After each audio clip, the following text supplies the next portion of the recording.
On Tech News Today, it's Back to the Future Day. Plus, Magic Leap shows a real-life demo of its HoloLens killer.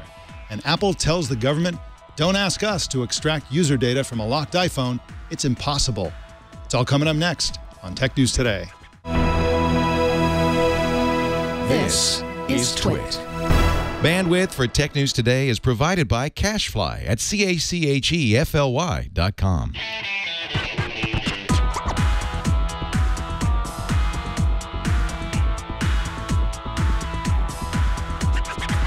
This is Tech News Today for Wednesday, October 21st, 2015. This episode is brought to you by Prosper. Prosper is a peer-to-peer lending marketplace that connects people who are looking to borrow money with those who have money to lend. Visit prosper.com/TNT to apply for a loan now. And by Gazelle, the online marketplace for buying and selling used gadgets. Shop from a variety of certified pre-owned electronics or trade one in for cash. Give a new life to a used device. Visit Gazelle.com today. Tech News Today is the show where we talk about the tech news with the journalists who report it. My name is Mike Elgan. Our co-anchor today is ZDNet contributing writer Kevin Tofel. Kevin, happy Back to the Future Day. Is it that day already? Wow. Yeah.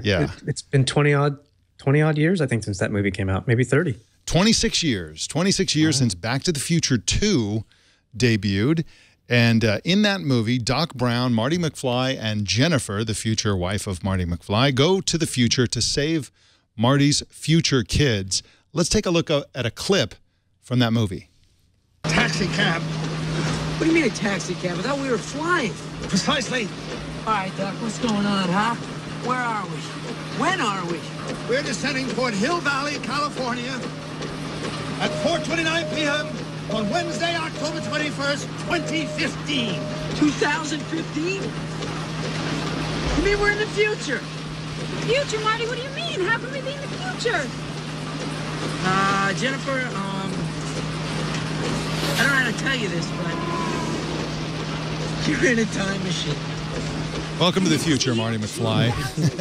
Now, this trilogy is being re-released today, and there were a bunch of predictions in that movie about what the future would hold, the future of 2015. Some of them they got right. They had big screen TVs all over the place. That is true. That happened.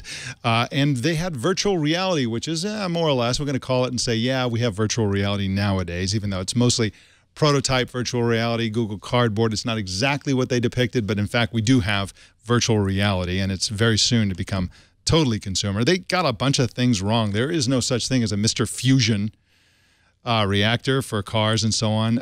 And there is no Jaws 19. The movie stopped after, what, 12 or something? I don't know. And one of the things that's most interesting or funny about this for sports fans is that they predicted in this movie that the Chicago Cubs would win the World Series in 2015. Now, that was a punchline back when they made this movie 26 years ago, but they actually have a shot at it this year. So that could actually come true. What did you think of this movie? Have you, Kevin Tofel, were you a big fan of this movie when it came out originally? I was. I mean, first of all, it's a pop culture type movie. It's got great characters in it. It's a great story. I mean, yeah, we've had time travel stories for forever, no pun intended. But this was just quirky characters, fun, enjoyable. And you know what, Mike? The other thing they actually got right, we saw it in that clip. Windshield wipers still suck in this day and age. Yeah, they're horrible, even when you're in a flying DeLorean. Now, one of the things that I'm fascinated about is that this movie actually spawned technologies or technology-related products. For example, in the movie, Marty McFly has self-lacing sneakers. He just shoves his feet into the sneakers and then they zip up. There have been rumors flying around that Nike has been working on this. And in fact, today, Nike confirmed that this is a real thing. They are doing it. They're probably going to announce it today. If you go to the bottom, there's a GIF there that shows it from the movie. That's how those work. And so we'll be seeing that later on today, I would guess. But anyway, Nike has confirmed that they do have self-lacing sneakers. And of course, those would not exist without this movie. Another one is that Marty McFly's favorite video game was a video game called Wild Gunman. And today, it's being re-released in a new version for the Wii U. to commemorate the movie. So that is very, very cool. Now you can check out, if you're into the whole prediction thing, we only touched on a couple of them. Our own Patrick Delahanty has a website called backtothepredictions.com. Backtothepredictions.com. There's a great site that sort of tracks all of the things that in this movie that were predictions of one kind or another. Now there's yet another thing, Kevin, that this movie inspired. Engineers at Stanford's REVS program created an electric self-driving DeLorean. They basically took a 1981 DeLorean, they gutted it, and they built it back up. And this car they're calling the Multiple Actuator Research Testbed for YAW, or MARTY. It's designed for extreme driving as opposed to safe driving, and it specializes in doing donuts. Let's take a look at this video here. Okay, so the DeLorean is being driven into a garage. The door opens. That's a gull wing rather than a falcon wing, right, Jason? Okay, that's a gull wing. Now we're looking at the original engine, and somebody's, you know, putting the tools together, and they are removing the engine. Gutting the interior. And I didn't know that Stanford had a garage. Who knew? But they are a leader in self-driving car technology. I didn't know Stanford had a DeLorean. Yeah, exactly. So now they're installing the flux capacitor, or whatever that is. Brand new shiny electric motor. Lots of torque. Yeah, very important. I would love to see the application within the university to spend the money on this. So now they've got their helmets on. One of the nerds has a laptop, which is not safe, by the way, folks. Closing the gull wing doors, turning a giant red knob. 3, 2, 1, go. They're in autonomous mode in a Stanford parking lot. It's clearly Stanford. And now they're just ripping some donuts. Oh, it's a drift machine. All in the name of science, ladies and gentlemen. Don't try this at home. They got a GoPro mounted on a cone to take some of the pictures there. I wonder if Tesla will add this. Yeah, their engineers saw this video and they're having an emergency meeting as we speak. All right, well, that is very, very cool. I love this. I love it when culture, like novels or movies, inspire actual innovation. I guess you'd call this innovation. I think it's innovation. I'd like to have a self-driving donut-making car. So why not? Yeah, why not? Now, there are a couple other goofy stories I wanted to touch on before we get into the actual news. We learned this morning that there's some guy who works at Google who's living in a truck. He realized that he worked all day and all night and barely went to his apartment. He was paying a fortune for it because, of course, his apartment was in Silicon Valley. I heard a statistic yesterday that the median home price in Mountain View, where Google is headquartered, is something like $1.3 million. That's the median price. And so he bought a $10,000 truck, and he put a bed in it and a dresser, and he hangs his clothes on the side of it, and he's got a spare tire in there. And he lives in the parking lot of Google. So it's brilliant. Yeah, very brilliant. And I don't know if you have the photo on that, Jason, but yeah, very, very cool story there. And of course, it makes a lot of sense. He apparently, according to the story, he saves approximately 90% of his salary and puts it in the bank rather than wasting it on an apartment. and the beauty is all of the services that he needs are right out the door where he works, such as having his clothes washed or the shower or the gym. He has 3 squares a day for free. I mean, that's, you know, pretty smart on his part, if you ask me. Yeah. Now, there was one other story I wanted to cover before we move on, and that is that Android Authority, the blog or website Android Authority, did a blind test of all the major cameras for the high-end phones. And I think I don't know if you were surprised by the result. Which phone do they like best? Well, remember, this is Android Authority, and the blind test, which they let their readers actually choose the photos, which was best from the 4 phones, was actually the iPhone 6S. Yeah. They also tested the Xperia Z5, which is brand new, the Galaxy Note 5, and the LG G4. So it's kind of interesting. It's just people like the end result of the iPhone, which tends to oversaturate and so on. But Yeah, a lot of people now are claiming it wasn't a blind test because you could have checked the EXIF files with the photos and all, but no, it just won. That's it. The people voted. Yep, and the Galaxy Note 5 came in very close to it, but no, not quite beating it. So very interesting. Apple is very good with tweaking their camera technology. Well, let's jump into the regular news. A controversial bill called the Cybersecurity Information Act, or CISA, is now on the floor of the U.S. Senate. Something like 22 of the biggest tech companies, including Apple, Google, and Facebook, have come out against the bill. Cory Bennett is a reporter for The Hill and joins us now by phone. Welcome to the show, Cory. Hey, Mike. Thanks for having me. Thanks for coming on. I really appreciate it. Now, of course, The Hill covers all things U.S. government and also international government. They specialize in political news on The Hill. Tell us about the Cybersecurity Information Sharing Act. What does this bill, what would this bill do if it became a law?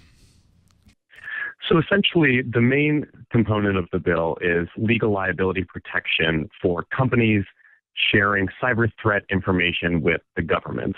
Now, obviously, this has spurred a lot of debate about what cyber threat information is, how much personal information might be included in that category of data.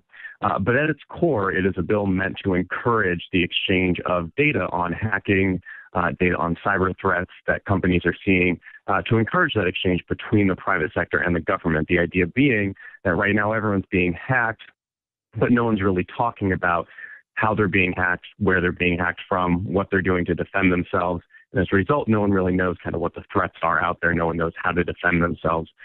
So the way this is being pitched is that lawmakers are saying that this won't necessarily stop a cyber attack, but it could minimize the fallout or the damage from any one of those cyber attacks. So, Cory, obviously, this, on the surface, this is has a good intention, one that I think is certainly valid, considering all the cybersecurity threats and all the other issues that we deal with day to day. Why would this not go through? Well, who would be against it, and why might they not want to see it happen? So right now, and you're right, for a long time, this bill had broad bipartisan support. It passed out of committee 14-1. But there has always been a strong opposition from the privacy community, from a lot of security researchers, cybersecurity researchers. They say, and their argument is essentially twofold. One is that despite language in the bill that tries to limit the amount of the type of data that would be passed to the government, that it's still a very broad, inclusive definition of data that could encompass a wide variety of personally identifiable information, PII, and it would allow that to go to the government. And, in the wake of just the first bill being passed since the Snowden revelations to actually limit surveillance capabilities, privacy groups have said this bill would actually expand those surveillance capabilities. While the information goes in through the Department of Homeland Security, it does have clauses that allow it to be shared broadly across the government, which would include the NSA. That scared a lot of privacy people. They've called this a surveillance bill by another name. And there are lawmakers who agree with them. Senator Ron Wyden is really kind of leading that push on Capitol Hill.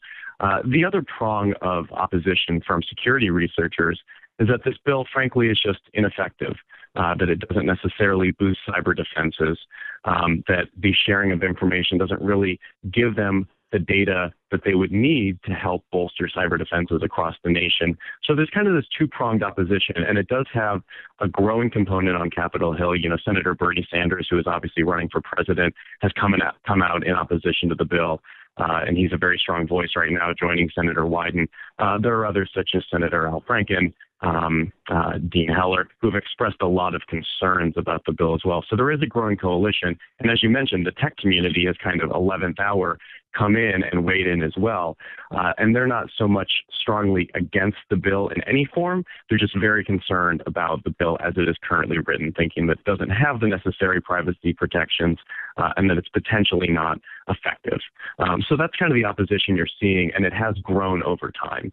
One fact that may surprise people is that, as you pointed out, the information would go into the Department of Homeland Security, and from there, that department would send it out to the various agencies that request it. The Department of Homeland Security itself is against this bill. Why is that?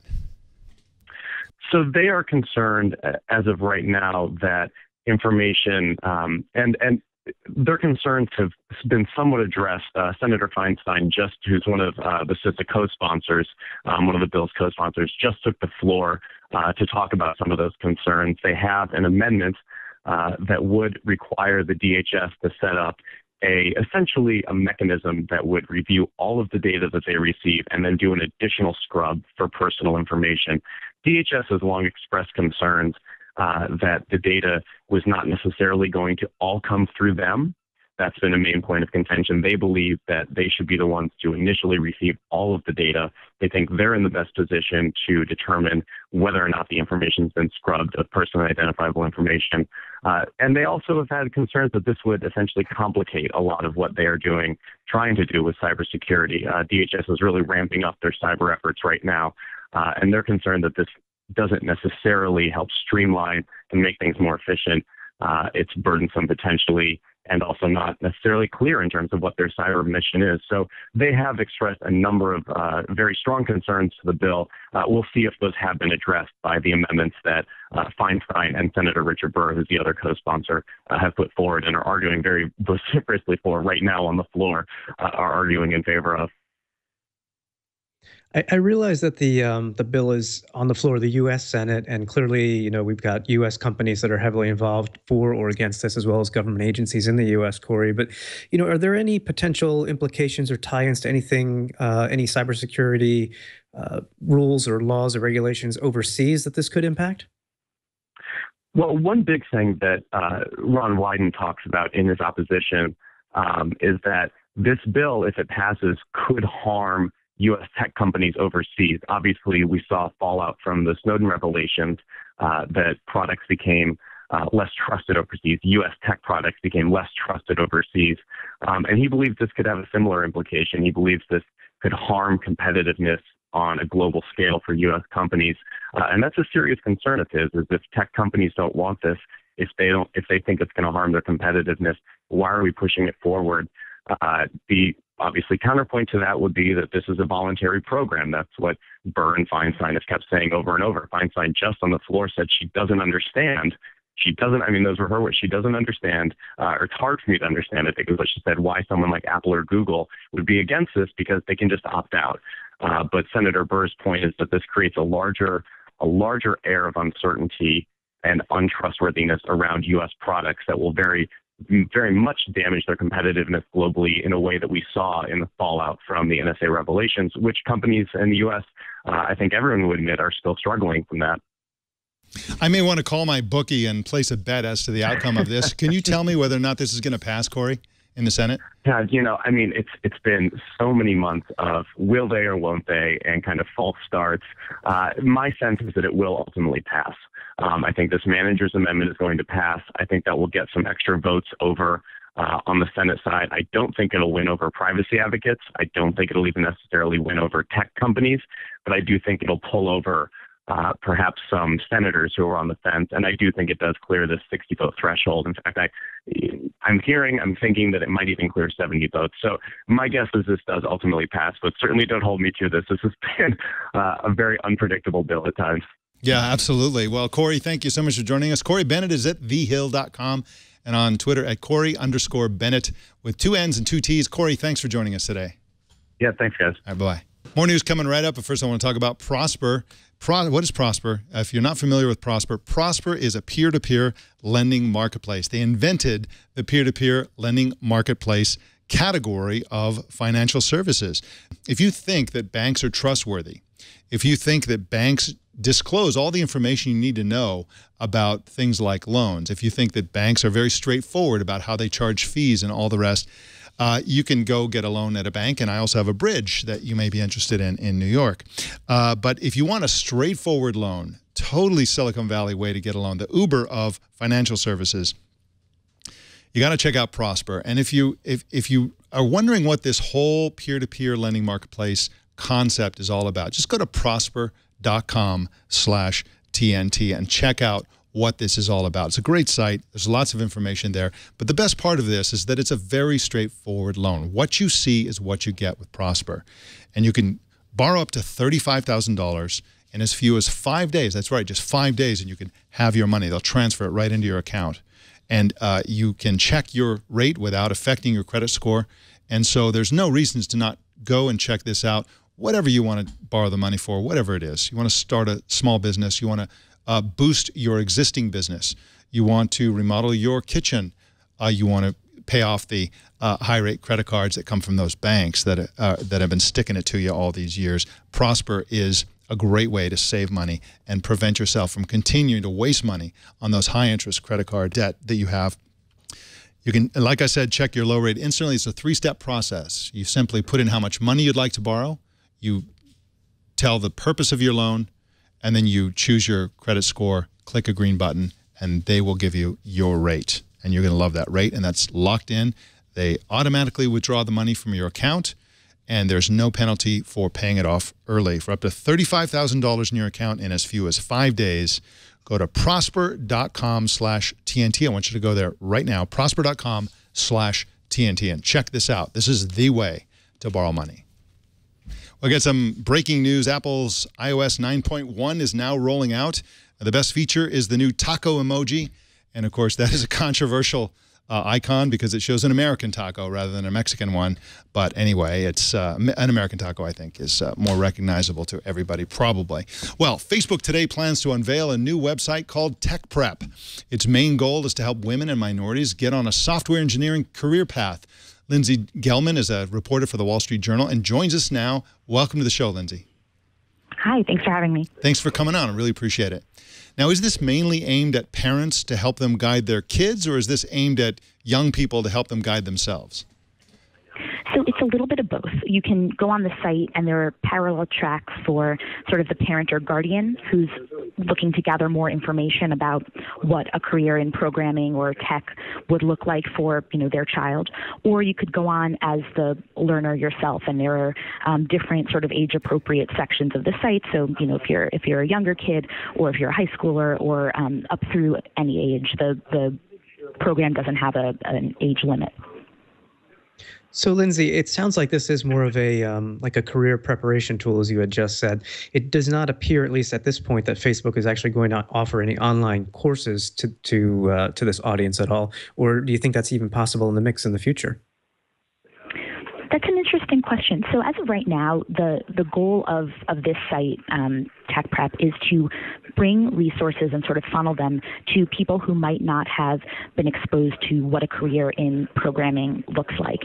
And traditionally speaking, that's young women, girls, and children of, in minorities that are underrepresented in tech, like Blacks and Hispanics. So right now what Facebook is doing is sort of corralling these resources and recommending them. So like a Coursera course or a local sort of hackathon, and it will recommend these resources based on your location and your interests and the age of the learner. So as of right now, I don't believe that Facebook is offering its own sort of self-branded educational resources, but rather it's serving as sort of a recommendation tool to link people with existing resources. It's kind of funny. I think Silicon Valley sometimes is a different world from the regular world. My son has led some camps, some summer camps in Silicon Valley, teaching kids how to write software code, pretty young kids actually. And he, as an icebreaker, would wear Google Glass, and he'd say, does anybody know what this is? And this one girl in the back shot her hand up and says, I know what that is. That's Google Glass. My mommy is on the team. She's on the Google Glass team, so I know what that is. And so that's the one world. And then in the real world, you quoted a McKinsey study that highlighted the problem parents have with encouraging computer-related careers in their kids. Can you talk about that study? Sure. So Facebook commissioned this research from McKinsey to sort of look into what some obstacles were in terms of having kids develop an interest in and then pursue careers in programming. And part of the problem, or one main obstacle, is that parents actually don't know that much about how to get kids into careers in programming. So while, sort of the traditional or typical parent might urge a smart and ambitious kid toward a career in law or medicine, that same parent might not necessarily think to guide that child towards a career in programming. And part of what Facebook wants to do is change that and to sort of add programmer to the list of, a parent's dream job for a child. So it's really educating parents so that they can then in turn help and guide their children towards this type of career. And basically the study found that that there's a lack of information on the part of parents, and that lack of information is even more pronounced in terms of parents' knowledge of what's involved in a programming career. It's even more pronounced in minority communities or in communities where the parents themselves haven't attended college. So those sorts of differences become compounded, and those children are then even less likely to pursue careers in technology. Yeah, if you work hard and keep your nose clean and get good grades, kids, you too can get a job at Google and live in a truck in the parking lot. Sounds like a great alternative to becoming a doctor. Lindsay Gellman is at WSJ.com and on Twitter at Lindsay Gellman. Lindsay, thanks for joining us today. Thank you. All right, bye-bye. Google yesterday announced big improvements to Google Maps. Chris Perkins wrote about the news for Mashable and joins us now. Welcome to the show for the first time, Chris. How you doing? Pretty good. How about yourself? I'm doing great, thanks. Now, what's new in Google Maps?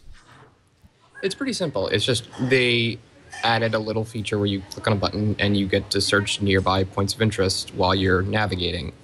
So instead of, say I'm driving to wherever and I want to search for a gas station, instead of canceling my route, looking for a gas station, going there, and then restarting my route, you just click a button and you can do it. It's just a small little improvement, but I think it's significant, and Google seems to be really good at coming up with these little small usability things that just make their apps so much better than the competition. Yeah, Chris, this strikes me as one of those little improvements that will have a huge impact. And I always wish that Google had actually done this sooner. I keep thinking when they add something small with such significance, why couldn't they have done it sooner? It just seems so useful. Now, on the routes, like you said, you can search for gas stations and so on right along your route. You can do it right within your main search and all that. You don't have to go back and forth. Now, they're putting actually gas prices too, right? Or are they getting that gas, where are they getting the gas price data from? I'm not sure entirely, but yeah, they are having gas prices. So one of the little visuals they showed is different gas stations on your route saying, oh, it's $2.20 a gallon over here, $2.30 a gallon. So now competition isn't just between the two gas stations across the street, it's across a whole city. But yeah, I'm not sure exactly where they're pulling that information from. I don't know if it's something, maybe it has something to do with Waze, because I'm sure, they own Waze and people are probably reporting real-time information on that all the time, but I actually don't know specifically where they're getting that information. But again, it's just such a useful little thing.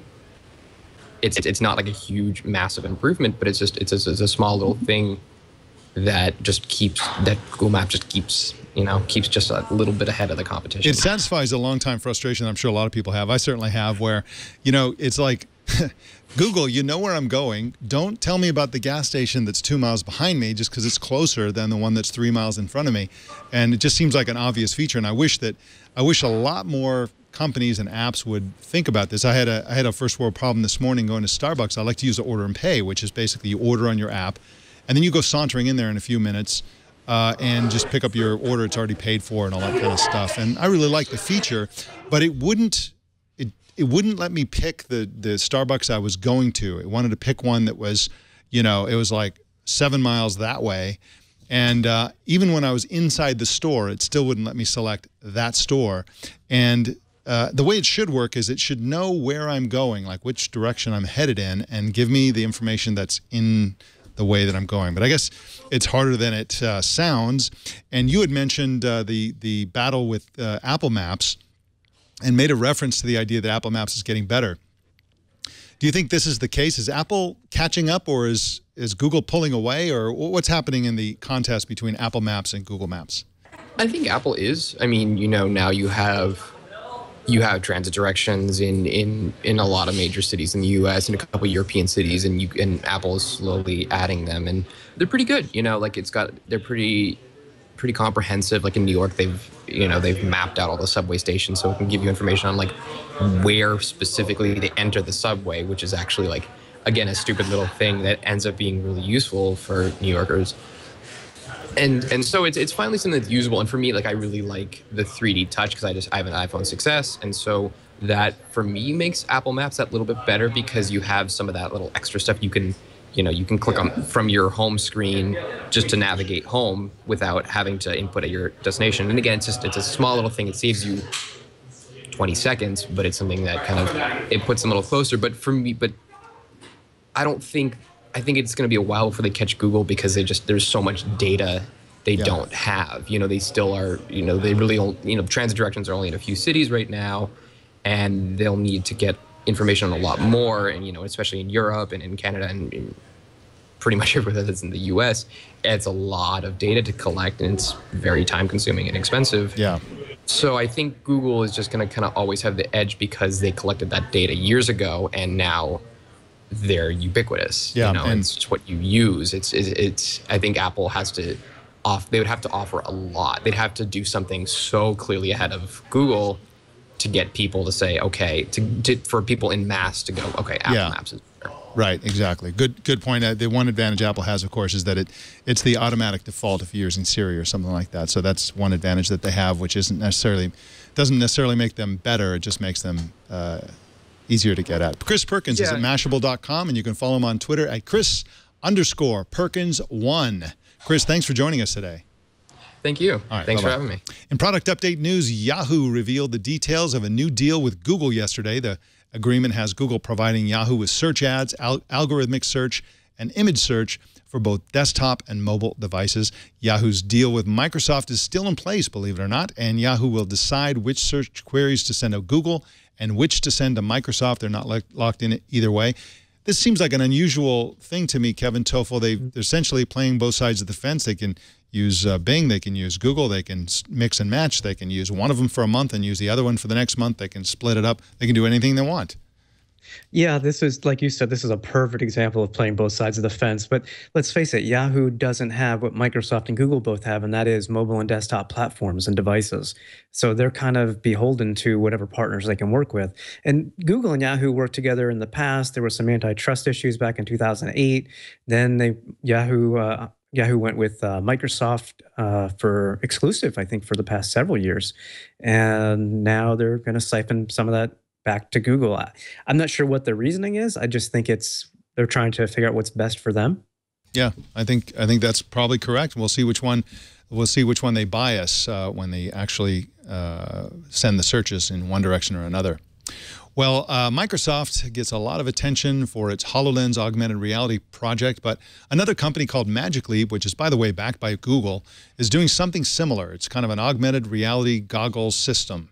And yesterday they released this demo, and I have to point out that unlike Microsoft's recent demo, which was compiled in real time and showed scenes that nobody could actually see, this Magic Leap demo was actually filmed through the headset. This is the real thing, no smoke and mirrors, no special effects, nothing odd. They just put the camera right into the headset, and this is what you actually see when you use Magic Leap. Check this out.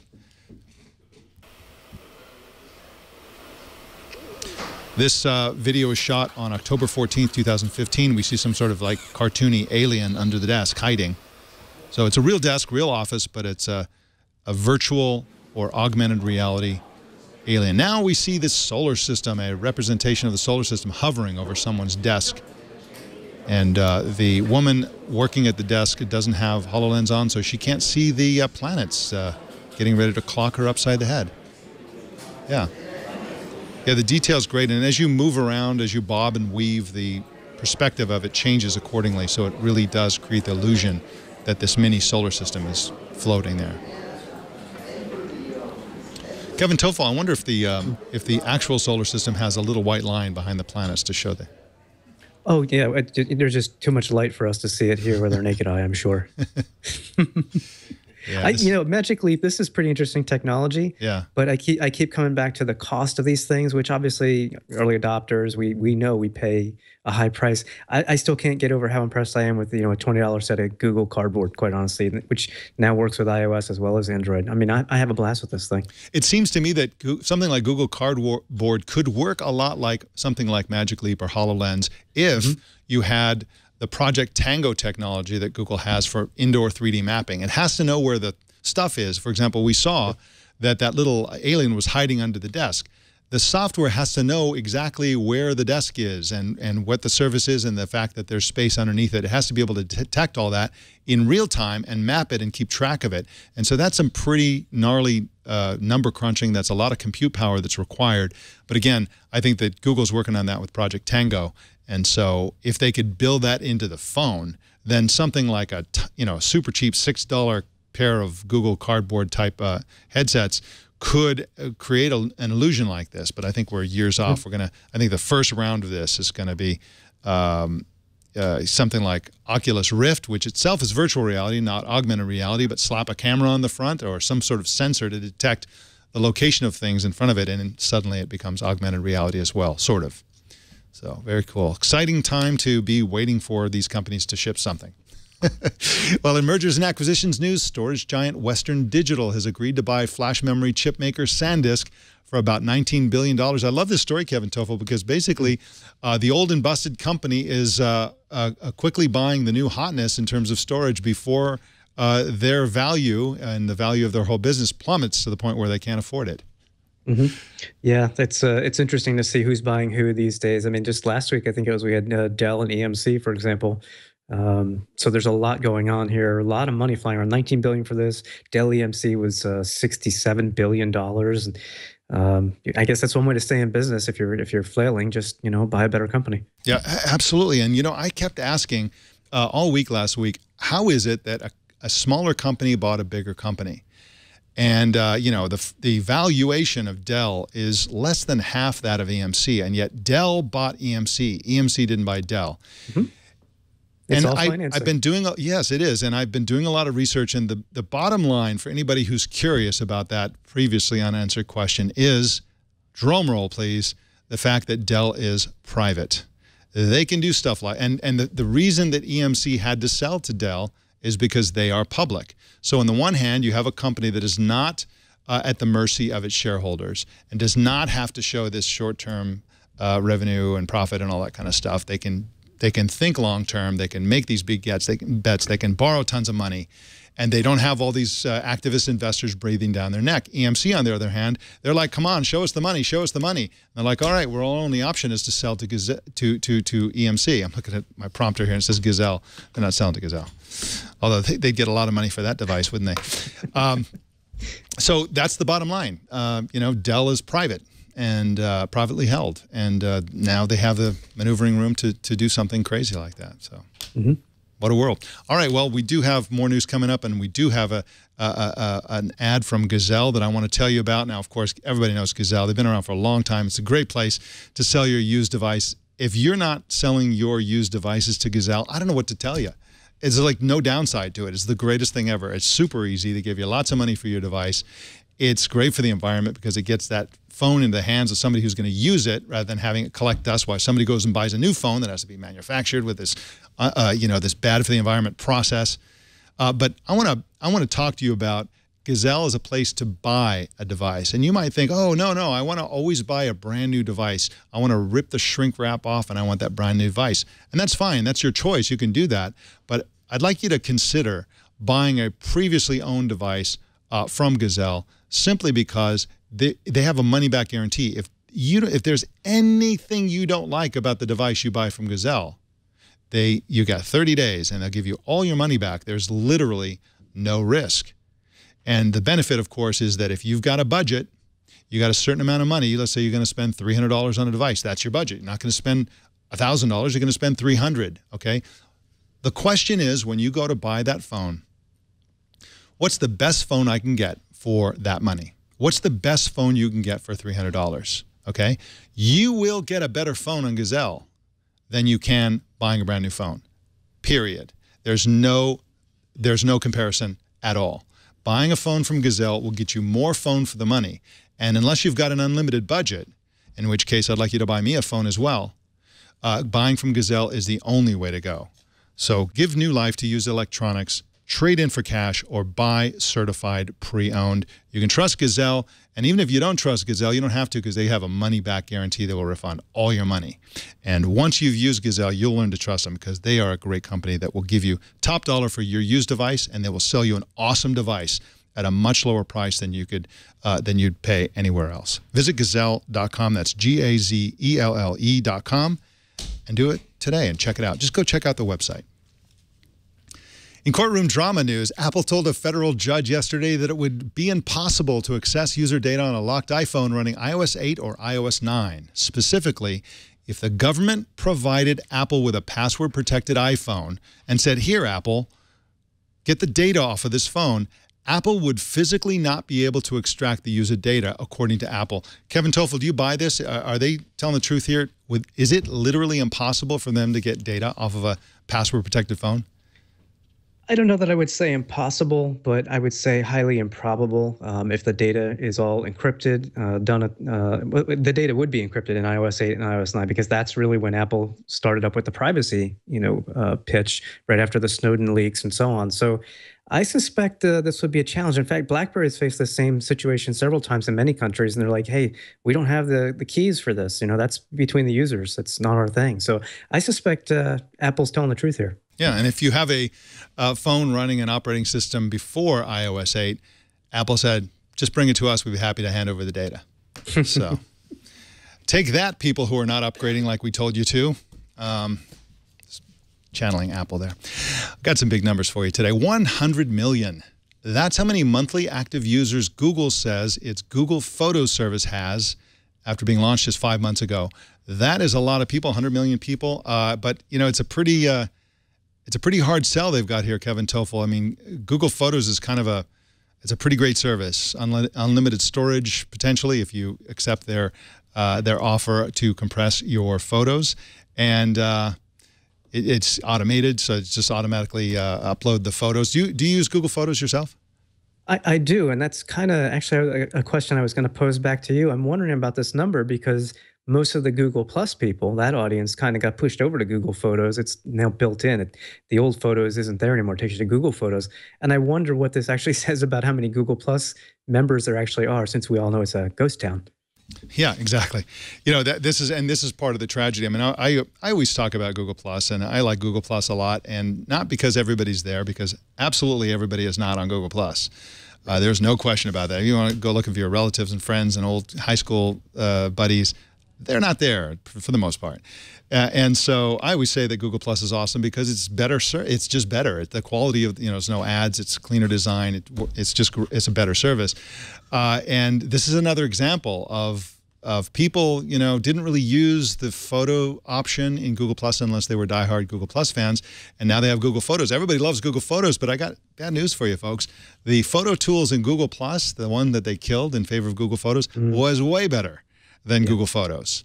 I mean, the tools were better, it was faster, it worked a lot better, and so this is a case where Google is winning the hearts and minds by being inferior to what it used to offer. What a world. Okay, now we have the biggest number by far that we've ever had in our big numbers segment. The big number is 3,720. Well, that doesn't sound like that big of a number, right? So this is why that's a big number. That's how many terabytes. 3,720 terabytes of data Google claims Google Photos has freed up on users' hard drives by moving user photos to the cloud. Now, I don't know what this number means. I suspect, Kevin, it's a little bit they're kind of fudging it there. They're basically saying this is how much could be freed up. I don't think they have data on whether people have deleted the photos on their hard drives or on their phones. They're just looking at how much data has been uploaded. But that's a lot of data. It is a lot of data in such a short time. And related to this, I don't know if people are aware of or follow a great photographer online, Thomas Hawk. He had just posted some comparisons of his photos on Google Plus and on Facebook. He shares them all over. He's a fantastic photographer. And Google Plus, far higher resolution, better quality. Those photos are going to take up more storage space on your hard drive as well. So, that's a big number. It's only going to grow, I think. Yeah, I think he copied me. I've done that a couple of times in the past where basically it's a very simple thing. You upload a photo unmodified to Google+. You upload a photo unmodified to Facebook. Make sure you choose the highest resolution setting in the upload feature. And then you simply open each photo, you zoom in, you capture a piece of it, and then you blow it up and you look at the expanded, enhance, and then you look at what you get on each. It's not even close. The pictures on Facebook suck, and the pictures on Google Plus are indistinguishable from the originals, and nobody cares about photo quality. If they did, they wouldn't be using Instagram.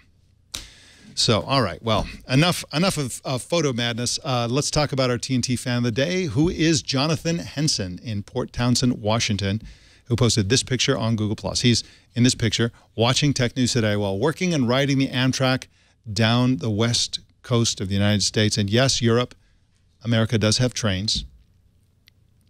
They're not great. Wi-Fi. They're not as cool as the European trains, but yeah, Wi-Fi, yeah, not bad. All right. Very nice. Post your picture on Instagram, Google+, Twitter, or Facebook, and use the hashtag HowIWatchTNT so we can find it. Kevin Tofel, what are you working on these days? I know the Microsoft hardware stuff must be dying down for you, or is it coming back now that they had that event last night? You know, from a news perspective, it's pretty much been well covered enough. And today, the Microsoft Surface Pro 4 reviews and Surface Book reviews came out. So I am still doing a personal exploration of, do I want to go with a Surface Pro 4, a Dell XPS 12, or an iPad Pro? So today I'm using a Surface Pro 3 to do this show. And still trying to figure it all out. Everywhere I go, I'm picking fights, though, because people say, you can't compare an iPad Pro to anything else. It's not a full computer. I say hogwash to that. So yeah, we'll see. And, you know, that, of course, is the missing element. We don't know what the iPad Pro will really be like. It looks good specification-wise. I think we can trust Apple to have a pretty cool pencil. It won't have an eraser, but it is called a pencil. And so we'll see when that actually comes out. I can't wait to see the reviews on that, and can't wait to see your review on that as well, Kevin. All right, well, Kevin, we'll see you next week. Thanks for calling today. Sounds great. Thanks. All right, take care. Bye-bye. Let us know what's on your mind. Send email to tnt@twit.tv. I read every single email. We don't bring most of them on the air, but I read every single one. You can also call 260-TNT-SHOW. That's 260-868-7469. You can subscribe to Tech News Today on YouTube. Just go to youtube.com/TechNewsToday and click on the subscribe button. You choose your favorite way to subscribe at twit.tv/TNT. And you can watch us live every weekday at 10 a.m. Pacific, 1700 UTC at twit.tv/live. If you'd like to help us grow our audience, here's how you can do it. Just post a link to twit.tv/TNT on the social site of your choice. Tag 3 friends and say, hey, you got to watch the show. It's awesome. You can follow me personally at elgan.com. And don't miss our other news show, Tech News Tonight, at 4 p.m. Pacific every single weeknight.